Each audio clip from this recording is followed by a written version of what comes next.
एक गांव में कपड़े बेचने वाला एक बड़ा व्यापारी था।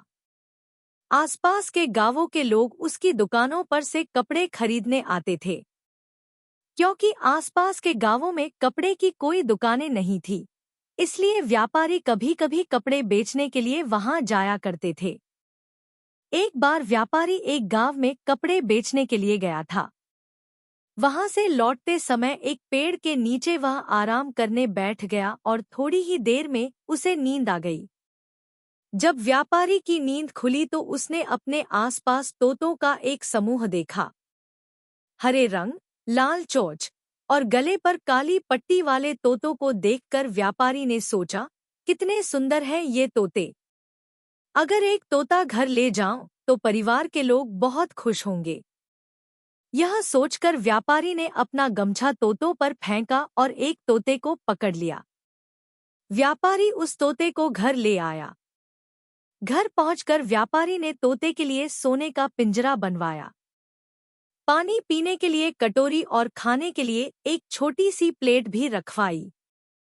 तोता सोने के पिंजरे में रहने लगा और उसे अमरूद, मिर्च आदि मनपसंद वस्तुएं खाने को दी जाने लगी। घर के बच्चे भी उससे बातें करते और तोता थोड़ी थोड़ी बातें भी सीख गया। सबको तोते के साथ बातें करने में बहुत आनंद आता था। कुछ दिनों बाद व्यापारी को गांव में कपड़ों के ऑर्डर आए और उसने खुद ही जाने का फैसला किया।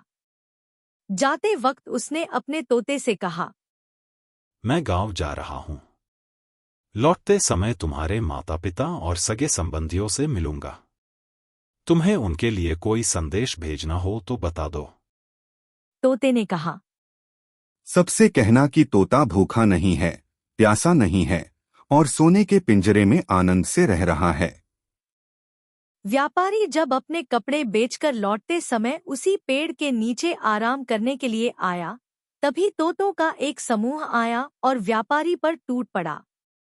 उनमें से एक तोते ने व्यापारी से पूछा, तोता कैसे है? व्यापारी ने जवाब दिया, तोता भूखा नहीं है, प्यासा नहीं है और सोने के पिंजरे में आनंद से रह रहा है। यह सुनकर सारे तोते जमीन पर मुर्दों की तरह गिर पड़े। व्यापारी को लगा कि सारे तोते मर गए हैं।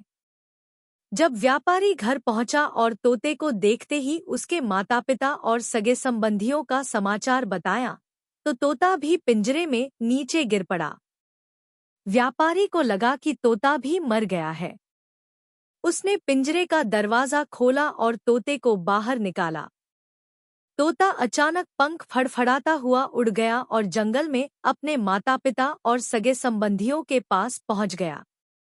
उसे लौटकर आया हुआ देखकर सब खुश हो गए। अब तोता मुक्त वातावरण में सबके साथ आनंद से रहने लगा।